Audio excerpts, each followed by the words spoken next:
Sa isang nakakalungkot na balita, nasawi sa isang mid-air collision ng American Airlines Flight 5342 at UH-60 Black Hawk na isang Army helicopter na sina former figure skating world champions Evgenia Shishkova at Vadim Naumov.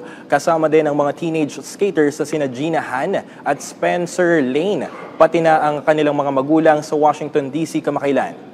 Base sa mga ulat, aabot sa mahigit 60 mga pasahero ang sakay ng American Airlines kabilang ang piloto at mga crew nito, habang 3 naman ang sakay ng helicopter na kung saan sa kasamang palad ay walang nakaligtas sa nangyaring trahedya. Labis namang ikinalungkot ito ng skating community sa buong mundo na kanya-kanyang nagpaabot ng kanilang mga pakikiramay sa mga nasawi. Ito na ang pangalawang trahedyang nangyari sa skating community. 64 na taon na ang nakalilipas nang bumagsak ang eroplanong sakay ang US National Team papuntang Prague para sana sa sasalihang World Figure Skating Championships noong 15 ng Pebrero ng taong 1961.